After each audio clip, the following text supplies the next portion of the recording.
بسم اللہ الرحمن الرحیم۔ ربی اشرح لی صدری ویسر لی امری واحلل عقدۃ من لسانی یفقہوا قولی۔ الحمد للہ رب العالمین، وہی اللہ جو آسمانوں اور زمین کا خالق ہے، جو ہر چیز پر قادر ہے، جو دلوں کے حال جانتا ہے اور اپنے بندوں پر بے حد مہربان ہے۔ ہم اسی کی حمد بیان کرتے ہیں، اسی سے مدد مانگتے ہیں اور اسی کی طرف رجوع کرتے ہیں۔ درود و سلام ہو ہمارے پیارے نبی حضرت محمد صلی اللہ علیہ وآلہ وسلم پر، جنہوں نے ہمیں حق کا راستہ دکھایا اور قرآن جیسی عظیم نعمت عطا فرمائی۔ میرے بہنوں اور بھائیوں، آج ہم بات کریں گے سورہ البقرہ کی آیت نمبر 118 کی، جس میں ان لوگوں کا ذکر ہے جو حق کو دیکھ کر بھی انکار کرتے ہیں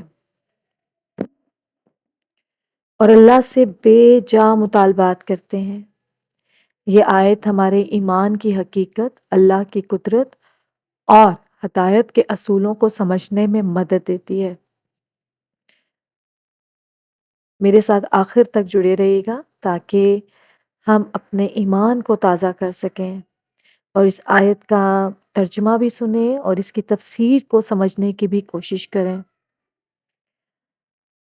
آیت نمبر 118 ہے سورہ البقرہ کی۔ اور ان لوگوں نے کہا جو علم نہیں رکھتے، اللہ ہم سے کلام کیوں نہیں کرتا؟ ہمارے پاس کوئی نشانی کیوں نہیں آتی؟ اس طرح ان کے قول سے ملتی جلتی بات ان لوگوں نے بھی کہی تھی جو ان سے پہلے تھے، ان کے دل یکساں ہو گئے۔ تحقیق ہم نے یقین کرنے والوں کے لیے نشانیاں بیان کر دی ہیں۔ محمد بن اسحاق نے ابن عباس سے روایت کیا ہے کہ رافع بن حرملہ نے رسول اکرم صلی اللہ علیہ وآلہ وسلم سے کہا، اے محمد صلی اللہ علیہ وآلہ وسلم، اگر آپ واقعی اللہ کے رسول ہیں جیسا کہ آپ دعویٰ کرتے ہیں تو اللہ تعالیٰ سے کہیے کہ وہ ہم سے کلام کرے حتیٰ کہ ہم اس کا کلام کو سن لیں۔ تو اس کے جواب میں اللہ تعالیٰ نے نازل فرمایا، وَقَالَ الَّذِينَ لَا يَعْلَمُونَ لَوْلَا يُكَلِّمُونَ اللَّهُ أَوْ تَأْتِينَا آیَةٌ، یعنی کہ اور جو لوگ نہیں جانتے وہ کہتے ہیں کہ اللہ ہم سے کلام کیوں نہیں کرتا یا ہمارے پاس کوئی نشانی کیوں نہیں آتی۔ تو اسی طرح آپ کو پتہ ہے جو ہم نے پہلی آیات پڑھی ہیں اس میں بھی جب حضرت موسیٰ علیہ السلام کا قصہ چل رہا تھا تو ان کی قوم بھی ایسے ہی کہتی تھی کہ جو اللہ تعالیٰ ہے ہم ان کو دیکھنا چاہتے ہیں، وہ کیسا ہے، ہم بات کرنا چاہتے ہیں۔ تو ایسی ہی باتیں ان کے بارے میں کہی جا رہی ہیں کہ جیسے سوال آج آپ سے اپنے پیارے حبیب حضرت محمد صلی اللہ علیہ وسلم کی طرف سے بات کرتے ہوئے اللہ تعالیٰ فرما رہے ہیں کہ جس طرح سے یہ سوال آپ سے کرتے ہیں اسی طرح سے یہ پہلے بھی انبیاء کرام سے ایسے سوال ہی کرتے تھے، اور اس سے مراد کون ہے؟ یہود و نصارہ۔ اور درجہ ذیل آیات کریمہ سے بھی ہوتی ہے اس کی تائید جو ہوتی ہے۔ کیسے؟ اب میں آپ کے سامنے پڑھ رہی ہوں سورہ البقرہ، سورہ الانعام کی آیت نمبر 124۔ اور جب ان کے پاس کوئی آیت آتی ہے تو وہ کہتے ہیں کہ ہم ہرگز ایمان نہیں لائیں گے حتیٰ کہ ایسی ہی چیز خود ہمیں دی جائے جیسے رسولوں کو دی گئی۔ اللہ ہی خوب جانتا ہے کہ اپنی رسالت کا کام کس کو سونپے۔ جو لوگ جرم کرتے ہیں ان کو اللہ کے ہاں جلد ہی ذلت ملے گی اور اس مکروہ فریب کی وجہ سے عذاب شدید ہوگا جو وہ کرتے تھے۔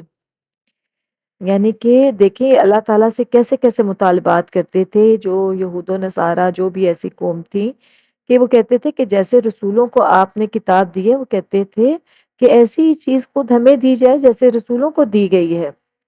اور اسی طرح ایک اور آیت ہے سورہ بنی اسرائیل کی آیت نمبر 90 سے 93 تک، اور کہنے لگے کہ ہم آپ پر ہرگز ایمان نہیں لائیں گے جب تک آپ ہمارے لیے زمین سے چشمہ جاری نہ کر دیں۔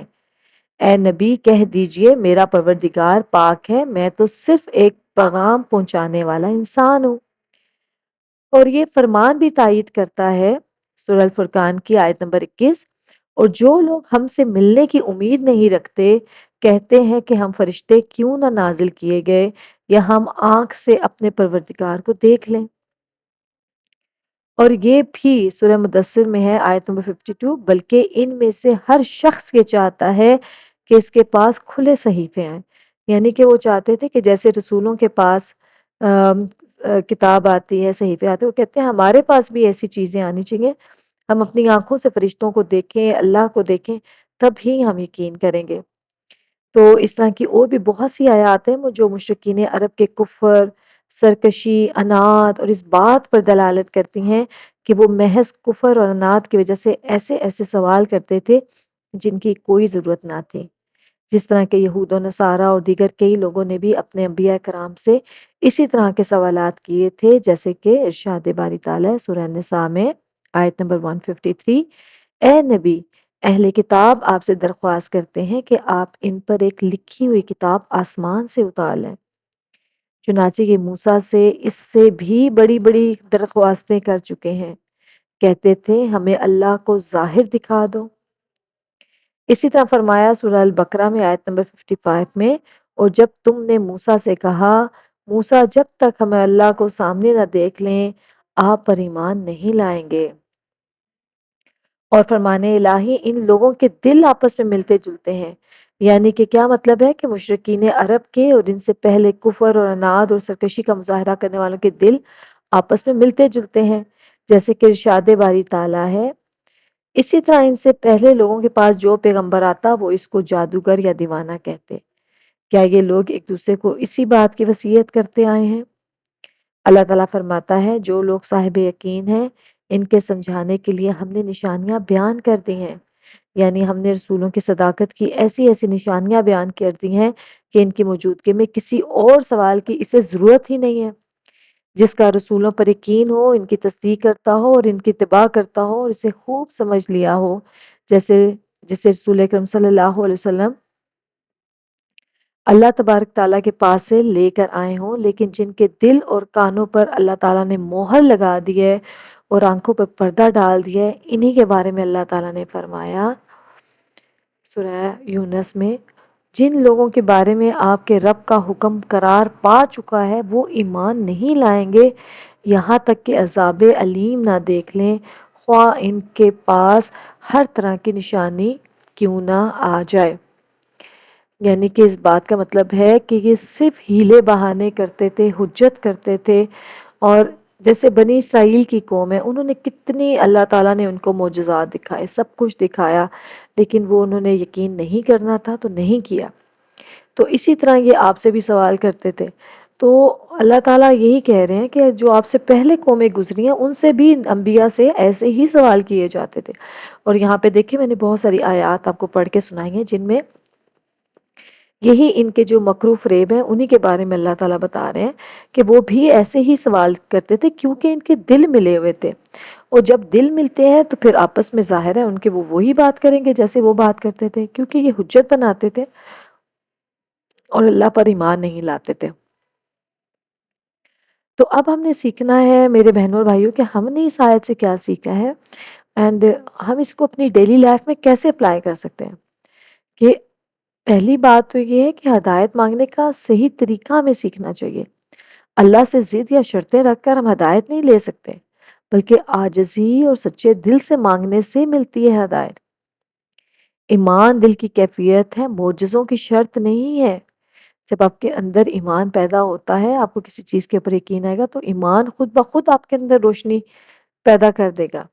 اس کے لیے کوئی معجزہ دیکھنے کی ضرورت نہیں ہے، وہ بغیر نشانیوں کے بھی مان لیتے ہیں جن کے دل میں ایمان ہوتا ہے، لیکن ضدی لوگ جو ہے وہ کیا کرتے ہیں، وہ ہزار معجزے دیکھ کر بھی نہیں مانتے۔ اور اس کی بہت بڑی مثال بنی اسرائیل ہے جن کو اتنے معجزے دکھائے گئے لیکن وہ پھر بھی نہیں مانے۔ اور ایک اور سبق جو ہمیں یہاں پہ ملتا ہے کہ ہم نے پچھلی امتوں نے بھی انبیاء سے بے جا سوالات کیے جس کی وجہ سے وہ گمراہ ہوئیں، ہمیں ان کی طرح نہیں بننا چاہیے۔ اور اللہ کی نشانیاں ہر جگہ موجود ہیں۔ اللہ فرماتا ہے کہ ہم نے اپنی نشانیاں واضح کر دی ہیں ان لوگوں کے لیے جو یقین رکھتے ہیں، یعنی سچے دل والے ہر چیز میں اللہ تعالیٰ کی قدرت دیکھ لیتے ہیں۔ اور ایک اور چیز کہ جب انسان دل سے سچ قبول نہیں کرتا تو وہ بہانے بناتا ہے اور دلیلیں مانگتا ہے. ٹھیک ہے. تو ساری آیت کا جو خلاصہ ہے وہ کیا ہے کہ ہدایت پانے کے لیے دل کو نرم، نیت کو خالص اور اللہ پر یقین کو مضبوط کرنا ضروری ہے، نہ کہ بے جا مطالبات کرنا. اللہ تعالیٰ ہماری نیتوں کو بھی خالص کرے اور اللہ پہ ہمارا جو ایمان ہے، اس یقین ہے، اس کو مضبوط کرے. آمین ثم آمین. ملتے ہیں آپ سے دوبارہ. السلام علیکم ورحمۃ اللہ وبرکاتہ.